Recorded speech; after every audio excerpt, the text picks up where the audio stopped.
With Erling Haaland and Kevin De Bruyne both back for Man City, does that mean it's now time to sell Julian Alvarez? With all those players back for Man City, is it the beginning of the Pep roulette? What does Connor Bradley's performances mean for Trent? I mean, does he even play for Liverpool at the moment? And I've done some thinking around a chip strategy. These are my main thoughts going into Game Week 23.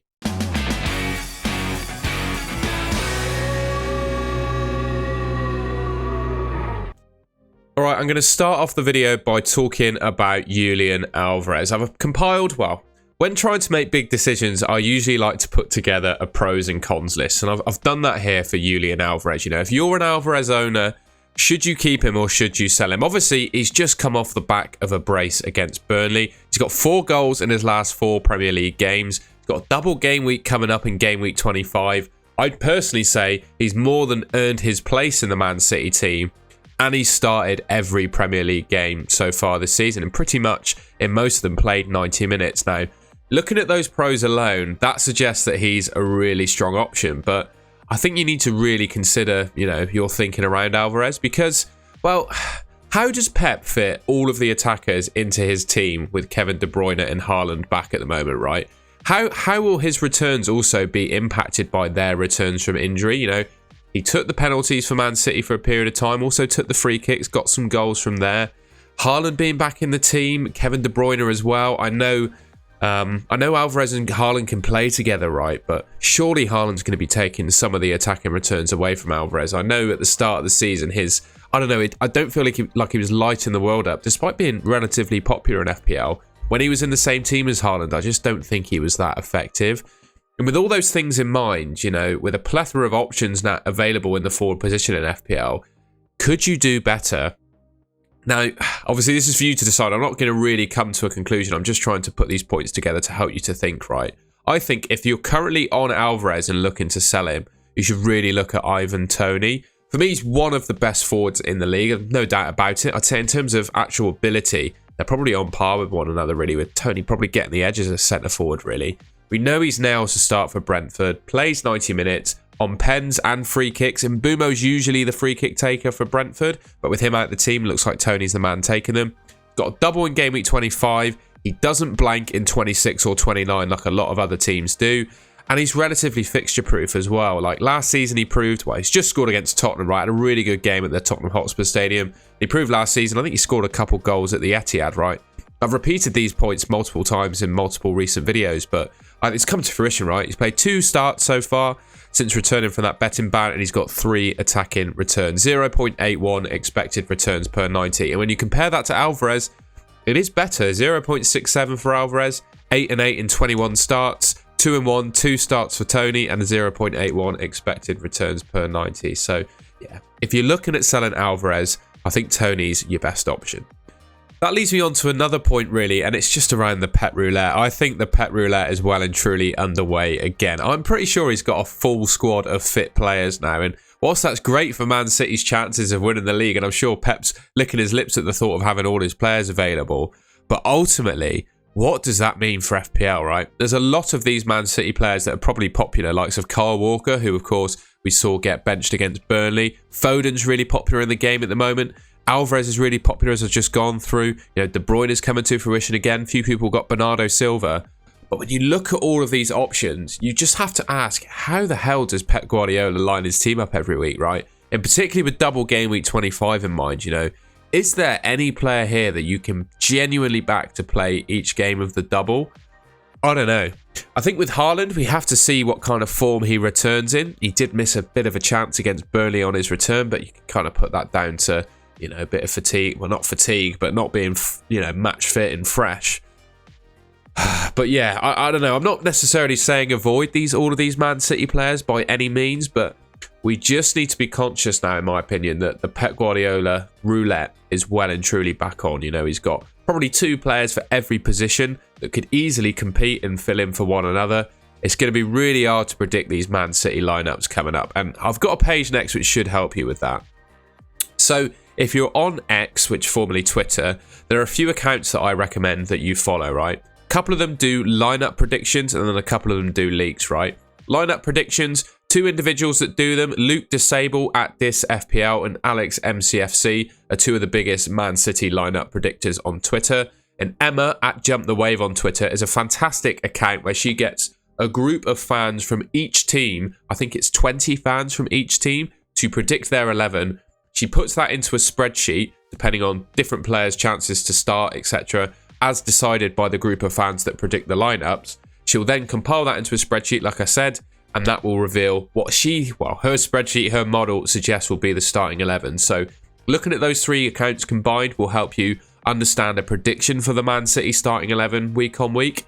Then there are a couple of accounts that actually potentially leak the Man City starting lineup as well. We've got FPL MCFC at FPL Main Road and FPL Tony. Both of those, they must have a connection in the Man City squad, dressing room, whatever, where they do get some insights on the Man City team. And rightly so, I think they're Man City fans and want to protect their club. So they are a little bit coy sometimes when it comes to predictions. Particularly game week 22, the deadline was a whole, 24 hours away from the actual game. So, I mean, leaking a Man City lineup 24 hours before a game was a bit, I think it was a bit too far for them to do. So they didn't leak the lineup on that occasion. But for future game weeks, I think it's really useful to keep these accounts in mind.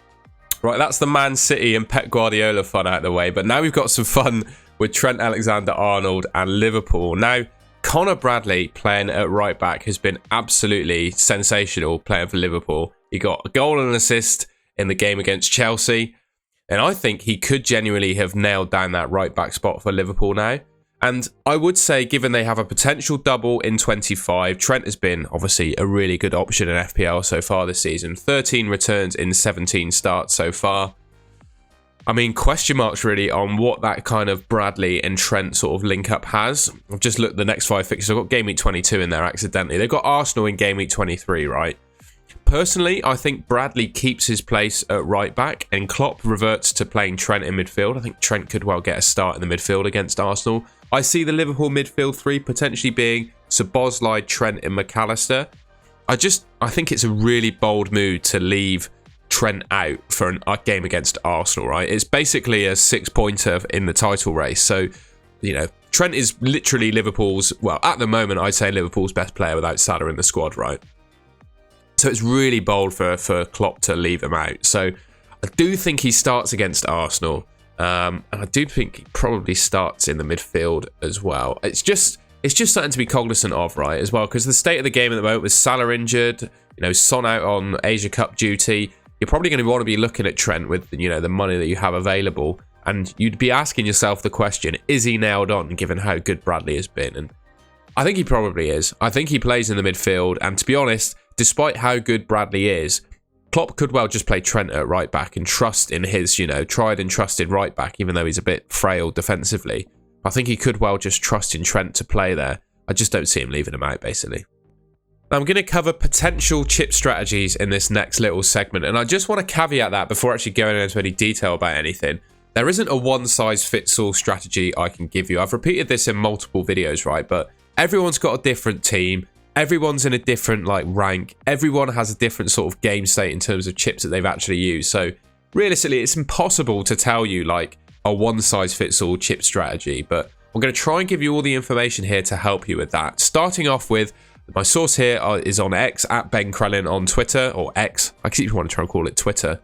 Ben Crellin is a fantastic account to follow for fixture updates in FPL, and he produces this really useful and handy spreadsheet to show you doubles and blanks coming up. Now, you probably all know now we've got a double game week in 25 for Brentford and Man City. A potential double, I think as the weeks go on, it's looking less and less likely that it will happen, involving Liverpool and Luton. 26 is a blank for Luton, Liverpool, Tottenham and Chelsea. That's confirmed. 27 or 28 could see a double for both Bournemouth and Luton. And then 29 is looking like a rather large blank game week, depending on which teams get to the FA Cup quarterfinals. So then just having a look at the chips, I'm not going to go through this in detail because I imagine if you're watching this video, you want to have a good idea of what each chip does. I've done a little descriptor on the right-hand side. If you want to just pause the video, read through that before going on. If you're still a little bit unsure, feel free to do so. Now, I told you about potential doubles from game week 25 to 29, obviously being a blank in 26 and 29, but there's also potential double in 34 and 37 due to game week 29 blank game week fixtures being rescheduled. So it's important to look not just from game week 25 to 29, but a little bit onwards as well when determining your chip strategy. Okay then, so with that fixture news and the chips and some information about the chips combined, I've suggested some times where these chips might want to be used, okay? So the free hit, for me, I think that's best used when you need to make some wholesale emergency changes, but only for one game week. And I think it makes sense really to use your free hit on a blank or a double. 26 and 29 are the two blanks. I'd personally say I think 29 is the one I'd favour because it's going to have the most teams in it. You could well free hit to prepare yourself for doubles. You know, game week 34 is going to be both a blank and double game week, and 37 is going to be a big double as well. Personally, I think with the scale of the double game week that's going to happen in 29, if you still have your free hit available, I think that's probably the best time to use it. Triple captain up next. I don't really need to explain that in much more detail. You know, it's best used when you've got one player in your team that you think is going to score really, really well. Game week 25, obviously a potential opportunity to use that. Man City and Brentford with a double. Likewise, Liverpool and Luton too. I mean, for me, it feels almost nailed on to triple captain Erling Haaland in game week 25. If you still have your chip remaining, could use it in game week 34 and 37 as well. Two double game weeks. We also saw, then definitely nowhere near confirmed yet, but Bournemouth and Luton could have a double in 28 or 29. I'd definitely say Solanke is worth a shout as a differential triple captain. You can really climb the leaderboards if you pick a good differential triple captain that scores really well. So I keep that in mind as well. All right, so the wild card then, I mean, we all know what that is. You can completely change your team with unlimited transfers and it counts for the rest of the game. Can be used in conjunction with the bench boost, which I've left next. You could use your wild card the week before the bench boost to set up the bench boost to then play it on the week of a double, right? So you can pick 15 players basically on a wild card with a double game week the week after, hit your bench boost, and then you've got basically 30 fixtures amongst your team, right? You could use your wild card in game week 25 to set up for the double. I mean, I don't think there's enough teams doubling there to make it worthwhile. 34, likewise, could be a big double game week, could set it up there. For me, if you can hold on to it till game week 36, you could play it in 36 with a view to bench boost in 37. But just some thoughts from me on a wild card. I mean, another way you could use it, right? If your team is in complete disarray with injuries and underperforming players and players not starting, etc., you could just use it to fix your team. And finally then, we've got the bench boost. Now, that's best used, it's in simple terms, when you expect your bench to score well, right? That could either be, you know, when your bench is all playing and has favourable fixtures or all has a double game week. And as I said, you can use it in combination with your wild card. You could play the wild card the week before a big double and then use your bench boost on the double and potentially get 30 fixtures out of 15 players, right? I think game week 34 and 37 are the best times to use that with a wild card in 33 or 36. That's kind of my thoughts really on a bench boost. I mean, depending on your team, there could well be a game week coming up where they've got really good single game week fixtures and you've got 3 playing players on your bench. That could potentially be a good time to use it as well. But with the information we have on the fixtures at the moment, if you can hold on to your wildcard and bench boost till this point, I think they'll serve you well.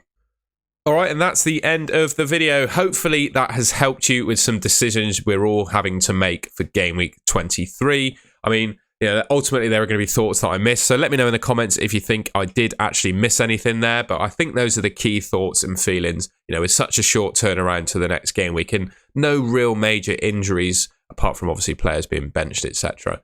If you enjoyed the video, please leave me a like rating. You know, let me know in the comments if you agree or disagree with any of the points I made there. I'd be interested to know what you think. Let me know what your chip strategy is going forwards. I think I've kind of given away mine when talking about each of the chips there.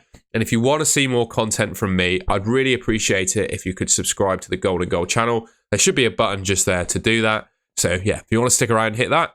And I will catch you in my next video.